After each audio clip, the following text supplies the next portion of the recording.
मैं एक चीज कहना चाहता हूं कि सबसे पहले कि आप सभी लोग इस वीडियो को शेयर वेयर फटाफट से कर दीजिए, लाइक वाइक कर दीजिए, ठीक है। चैनल को सब्सक्राइब कर दीजिए, क्योंकि मेरे भाई मैं ये चीजें ये जानता हूं ना कि आप जब कभी भी अपना फोकस खोते हैं तो सिर्फ एक ही चीज का नुकसान नहीं होता, आपके लिए जितने सब्जेक्ट हैं उन सब्जेक्ट का भी नुकसान होता है। फिर आपका जो एग्जाम के लिए जो कंसंट्रेशन है वो खत्म होता है। फिर आपका जो रिजल्ट होता है वो भी कहीं ना कहीं से अफेक्टेड होता है, ठीक है। तो कंसंट्रेशन नहीं खोना है, बताइए समझ में। तो यहां से हम शुरू करते हैं। हमारे सभी सपने सच हो सकते हैं अगर हम उन्हें पूरा करने का साहस करें। मतलब यह है कि अगर तुम्हारे पास कुछ काम है कुछ करने को, तो पूरी श्रद्धा के साथ, पूरे साहस के साथ, भले ही वो कठिन हो, लेकिन एक बार साहस तो जुटाओ। हो सकता है कि तुम्हें आसमान की ऊंचाइयां ना मिले, लेकिन उसके नीचे तो कुछ ना कुछ मिलेगा तुम्हें ठहरने के लिए, समझ रहे हो। लेकिन अगर साहस ही नहीं है तो तुम जमीन के जमीन में पड़े रह जाओगे। सिंपल सी बात है। लोग कहते हैं आसमान में वही उड़ते हैं जो कोशिश करते हैं, और जो कोशिश नहीं करते उनके लिए तो जमीन भी कम पड़ जाती है, समझ रहे हो ना। चलो, तो हम इन वर्ड्स के साथ स्टार्ट करते हैं आज का सेशन। आप सभी लोग सेशन को लाइक वाइक कर दिया करो, सेशन को शेयर वेयर कर दिया करो। बहुत जल्दी, बहुत थोड़े से टाइम पे हम इन सवालों को कर लेते हैं। ये हमारी खूबी है, तुम्हारी खूबी नहीं है, समझ रहे हो। तुम्हें तो अपने आप को बनाना पड़ेगा ऐसा। कह रहा है कि यदि एक संख्या को 30 से विभाजित किया जाता है तो शेषफल भाई साहब 17 बचता है। कहता जब उसी संख्या को 10 से विभाजित किया था तो बताओ शेषफल क्या बचेगा। सिंपल सी बात है कि हमें इस वाले नंबर को काउंट ही नहीं करना, सीधे इस 17 को भाई साहब 10 से डिवाइड कर देना। जब भी हम 17 को 10 से डिवाइड करेंगे तो भाई साहब शेषफल आएगा 7। आप बोलोगे सर कैसे, मैं बोलूंगा देखो ऐसे, है ना। ये है तुम्हारा शेषफल। क्यों भाई, बात आई समझ में। मेरी बातें आप सभी को अच्छी लग रही है, अच्छी लगेंगी भी, है ना। अच्छा, अगला सवाल देखो क्या कह रहा है।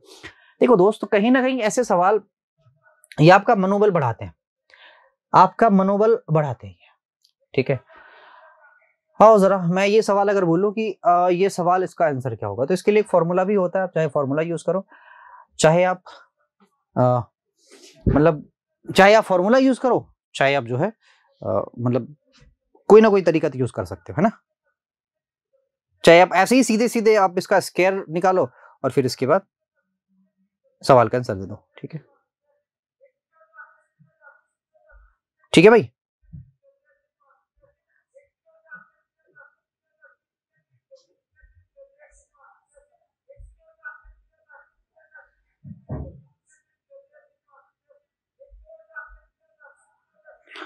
चलो आप बताओ फटाफट से मुझे करके कि इस सवाल का उत्तर क्या होगा। बताओ जरा, है बताओ बताओ बताओ बताओ बताओ बताओ बताओ बताओ बताओ बताओ बताओ। ठीक है, नहीं पता आपको, चलिए ना, आपको नहीं पता तो मैं बताता हूं आप सभी को कि ये क्या चीजें हैं।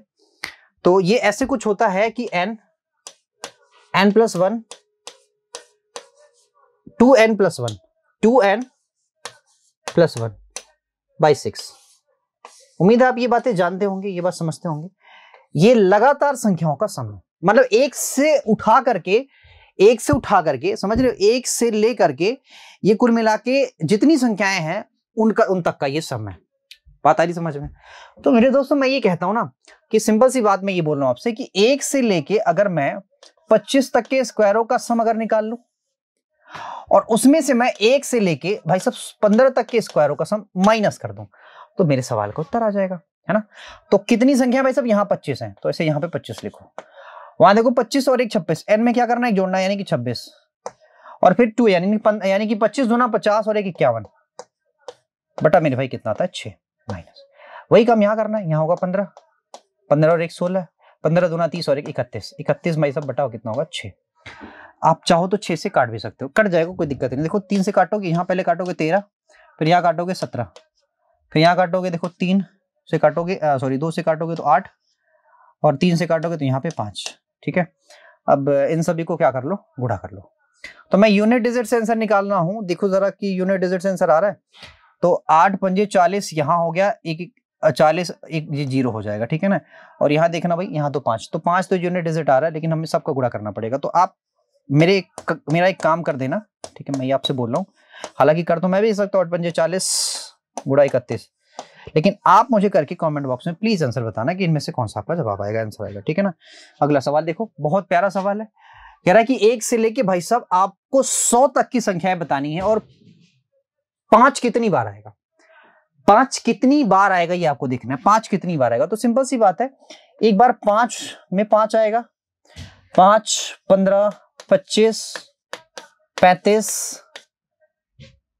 45, 50, है ना, फिर 51, 52, 53, 54, 55, 56, 57, 58, 59, ठीक है भाई, फिर 65, 75, 85 और 95। तो 1, 2, 3, 4, 5, 6, 7, 8, 9, 10, 11, 12, 13, 14, 15, 16, 17, 18, 19, 20, कुल मिला के 20 बार आएगा, ठीक है, कहानी खत्म। इसको याद भी कर सकते हो कि 20 बार ही आएगा, ठीक है। कह रहा है इसमें इकाई का अंक बताओ क्या होगा। मेरे दोस्तों हमें कुछ नहीं देखना, हमें देखना ये था कि यूनिट डिजिट अगर 4 है तो हमें ये देखना है कि यहाँ पे यूनिट डिजिट अगर 4 होगा तो ये इवन होगा, और इवन होगा तो क्या बनेगा 6, ऑड होगा तो क्या बनेगा, सीधे 4 बनेगा। अब कहानी खत्म है, यहाँ पे 4 है तो मेरे भाई 0 ही आएगा, खत्म। 5 एक ना एक चीज से मिलकर 0 ही देगा, ठीक है क्या। अगला सवाल ये देखो जरा, इस सवाल में हम क्या कर सकते हैं, इस सवाल को आप बोल सकते हो b पे पावर 3 अपॉन a स्क्वायर, क्योंकि a माइनस पे है, डिवाइड बाई, डिवाइड को क्या कर लो, मल्टीप्लाई कर लो, ठीक है ना। और यहाँ पे a, तो इसको आप ऐसे कर दो, पलट दो b upon a, b upon a में पलट दो, गुणा, ठीक है। यहां पे इसको करो, देखो तो ये हो जाएगा a अपॉन b पे पावर मेरे भाई 4, गुणा करो, इसको पलटो तो होगा a अपॉन b पे पावर 2, ठीक है क्या। तो देखो ये a स्क्वायर कट गया और b देखो ये कट गया, b बचा क्या, a स्क्वायर है, a स्क्वायर क्या बचा है, तो ऊपर क्या बचा, ऊपर तो कुछ भी नहीं बचा ना, ऊपर तो कुछ भी नहीं बचा, यहां बचा है ये 1/a बचा हुआ है और इंटू 1/b स्क्वायर बचा हुआ है, यही तो बचा है, और क्या बचा है। तो मेरे सवाल का उत्तर हो जाएगा 1/a/b स्क्वायर। इस हिसाब से तो मेरा यही सवाल का उत्तर होगा, ठीक है ना। बाकी आगे बढ़ो, कह रहा है 11 से कौन विभाजित होगा। मेरे भाई 11 से डिविजिबिलिटी का रूल बड़ा आसान है, आप इसका डिफरेंस लो, सर डिफरेंस लिया -4, इन दोनों का भाई, इसमें से अगर ये घटाओगे, इसमें से अगर ये घटाओगे तो ये तो 6 ही आया, और ये ऐसे ही तो 9 रख लो, ठीक है। अब देखो क्या इनका जो सम है वो 11 का मल्टीपल आ रहा है, तो 6, 2, 9 ये आ रहा है भाई, सभी 11 से डिवाइड है, खत्म करो कहानी, ठीक है, कहानी खत्म करो, आगे बढ़ो। कहता है एक काम को 20 दिन में कर सकता है, उसी काम को 30 दिन में कर सकता है, दोनों साथ मिलकर काम करते हैं, 5 दिन काम करते हैं, है क्या कह रहा है कि दोनों साथ काम प्रारंभ करते हैं, 5 दिन कार्य करते हैं दिनों में पूरा करते हैं। सी अकेला कितने दिन पूरा कर देता भाई, पहले इन दोनों का क्या ले लो, एलसीएम ले लो, तो ये 60 आ गया। अब ए और बी का जो इफिशिएंसी को निकाल लो, तो 20 3 60, 30 दूना 60, 5 क्षमता से अगर 5 दिन काम करेंगे तो भाई सब 25 काम कर देंगे, ठीक है। 25 काम अगर कर दिया तो बचा 35 काम, ठीक है। अब कहानी में एक ट्विस्ट है कि यहाँ पे हमारे पास कोई डेटा नहीं है। सपोज करो अगर ये 5 दिन में काम कर देता तो ये 7 दिन लगाता, है ना। अभी इसको छोड़ दो, ठीक है, मैं अगले सेशन बताऊंगा, इसमें कुछ ना कुछ पॉइंट एरर है, मिस्टेक है। कह रहा PQR एक काम को भाई साहब 48,000 में ठेका करने का लिया, कहता 5/12 भाग कर गया, तो भाई साहब अगर टोटल काम 12 था तो P और Q मिलके, P + Q मिलके 5 काम कर गए। इसका मतलब ये कि R जो किया होगा वो 7 काम किया होगा, तभी तो 7 5 12 काम होगा। कहते बताओ R का हिस्सा क्या होगा, तो देखो 7 5 12 चौके 48 होगा, यानी कि 4000, एक यूनिट की वैल्यू 4000, तो 7 यूनिट की वैल्यू 7 चौके 28,000, ठीक है, कहानी खत्म। अगले सवाल में बढ़ते हैं। कह रहा है एक समलंब की 2 समांतर भुजाओं की लंबाई भाई साहब क्या है, 30 सेंटीमीटर है।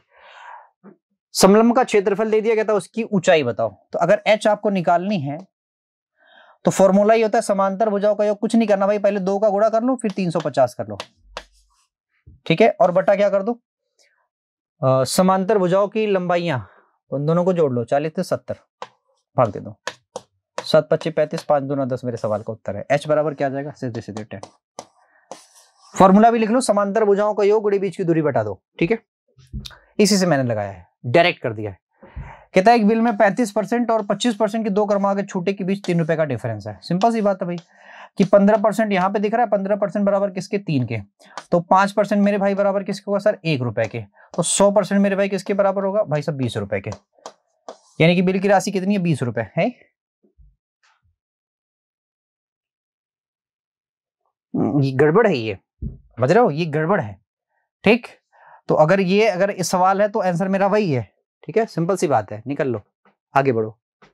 कह रहा है कि अपने दुकानदार अपने सामान पर उसके क्रय मूल्य से भाई साहब कितना करता है, 40% अधिक अंकित करता है, 40% की छूट भी देता है, तो बताओ हानि या लाभ बताओ। तो 100 की चीज पे अगर भाई साहब 140 अंकित करता है और इस पे 40% का डिस्काउंट देता है, यानी कि 14 चौके 56 56, तो 16% की हानि पाता, और क्या, बस खत्म कहानी। 56 अगर देखो 40 बढ़ाया और 56 कम कर दिया, तो 16 क्या हुआ, 16 उसको हानि हो गया, बस खत्म कहानी। नेक्स्ट, 2 संख्याएं हैं, संख्याओं का अनुपात क्या है, ये रहा। कहता उनका गुणनफल ये है, तो क्या छोटी संख्या बताओ। भाई छोटी संख्या जो होगी 9 का मल्टीपल होगी, तो 9 8 72 यही दिख रहा है, क्या क्या फायदा मतलब झंझट पालने का, 9 8 72 यही दिख रहा है, 9 यूनिट। अगला कह रहा है कि भाई साहब 90,000 पूंजी निवेश करने के बाद व्यापार आरंभ करता है बी, 4 महीने के बाद डी 80,000 लेकर वापस इसमें शामिल हो जाता है, बताओ इनके लाभ का हिस्सा क्या होगा। तो 90,000 लेके भाई साहब कौन, बी, कहता है ये 12 महीने काम करेगा, 4 महीने बाद कौन आता है, 80,000 लेके डी आता है, 4 महीने का मतलब सिर्फ 8 ही महीने तो ये रहेगा, है ना। तो ये इतने जीरो से खत्म हो गया, 4 दूना 8 4 3 12 3 3 9 3 27 हो जाएगा, और 8 दूना 16, खत्म। ऐसे तुम भी कर सकते हो, लेकिन थोड़ा सा धैर्य बना के रखो और सवालों को करने का तरीका सीखो, ठीक है, और देखो कैसे किया जा रहा है। कहता भाई 9 संख्याओं का, अच्छा ये सीखना क्या है भाई, आपको मैंने सिखाया है, मिसलेनियस अगर प्रैक्टिस करवा रहा हूं तो तुम्हें डिस्क्रिप्टिव क्लासेस देख के आनी चाहिए ना, है ना। 9 संख्याओं का औसत भाई साहब कितना है, 20 है। यदि एक संख्या भाई साहब कितनी है, 30 को भी शामिल कर लिया जाता है, तो 10 संख्याओं का औसत क्या होगा। तो ये सिंपल सा है कि भाई 9 संख्याओं का औसत हमें पता है कि 20 है। कहता है एक जो 10वीं संख्या है, 10th नंबर, यानी इसको हम एक ही संख्या बोलेंगे, सर ये 10वीं संख्या एक नंबर है, तो संख्याओं का अनुपात तो इतना हो गया। कहता है एक संख्या क्या है, इसको हम 30 है। कहता जब इसको शामिल कर लिया गया तो बताओ अब कितना हमारा औसत हो जाएगा 10 संख्याओं का। तो इन दोनों का डिफरेंस ले लो अगर ये वाला डेटा लेना है तो ये 10 आया, 9 और 1 में बढ़ जाएगा, 1 और 9 में बढ़ जाएगा, यहाँ पे लेना है तो 21 कर दो इसको, खत्म कहानी, 21 हो गया हमारे सवाल का उत्तर। 50 मीटर कपड़ा बेचकर एक व्यक्ति को 20 मीटर कपड़े के क्रय मूल्य के बराबर लाभ होता है। सिंपल सी बात, अगर क्रय मूल्य के बराबर लाभ होता है तो मैं करूंगा ये, ध्यान से सुनना मेरी बात, मैं ये करूंगा कि इस 20 को मैं ऊपर रखूंगा, 50 को मैं नीचे रखूंगा, और 2/5 को मैं बोलता हूं 40%, बस खत्म हो गया। अगर क्रय मूल्य ना दिया होता तो हम और कुछ एक्स्ट्रा करते, ठीक है। कह रहा है कि कुछ वस्तुएं 10 रुपए में खरीद कर 7 रुपए की दर से बेची जाएगी, 10 में खरीदा 7 में बेचा, रे बाप रे, 3 का लॉस हो गया, किस पे, 10 पे, 3 का लॉस, 10 पे 30%, खत्म। आप डरते हो, प्रॉब्लम तो ये आप डरते हो, नहीं तो सवाल में कुछ भी दम नहीं है, कुछ भी दम नहीं है, थोड़े छोटे छोटे सवाल हैं, डरने का नहीं, डरोगे तो सवाल उतना ही ज्यादा डराएगा आपको। एक व्यक्ति कह रहा है कि एक वर्ष में अपनी आय का 30% बचाता है, यदि वह 8 महीने बचत करता तो, देखो ऐसा सवाल मैंने अभी पिछले सेशन में करवाया था, आप सभी को याद है कि नहीं याद है, करवाया था, याद होगा आपको। कहता भाई साहब सीधी सीधी बात है कि अगर 30%, अगर मुझे 30% बचत करना हुआ तो अगर मैं इसको एक वर्ष में बचत करता, एक वर्ष में, सिंपल सी बात है, एक वर्ष का मतलब 12 महीने में, और इसी राशि को अगर मैं 8 महीने में बचत करता, तो बताओ हर माह में कितना इसमें बचत करता, इसमें मैं हर माह कितनी बचत करता।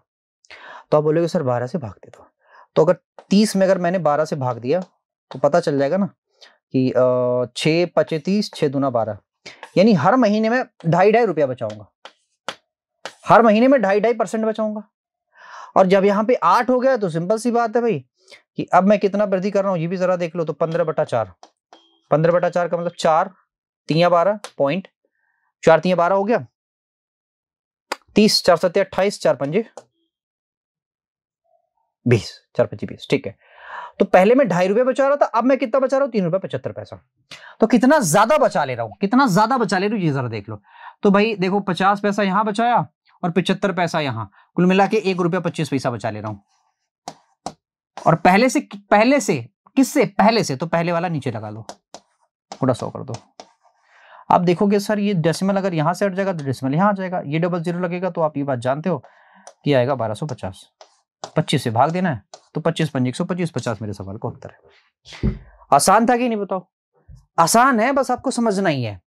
कहता है एक व्यक्ति अपनी आय का 80% खर्च कर देता है, बाकी बचा लेता है।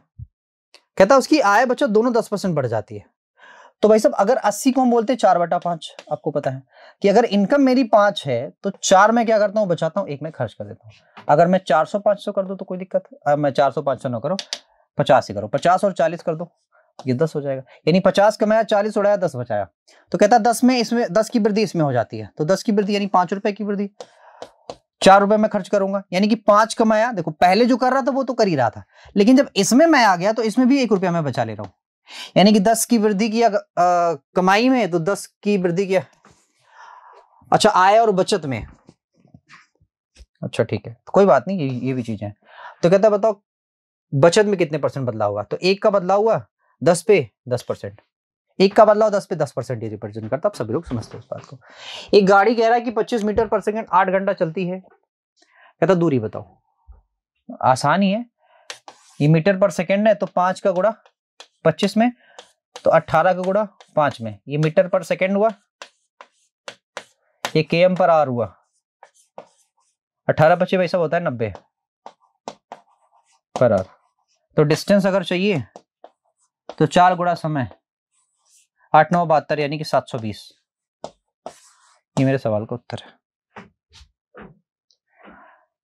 आपसे कह रहा है कि 450 मीटर लंबी रेलगाड़ी एक 650 मीटर लंबे पुल को पार करने में 36 सेकंड लेती है।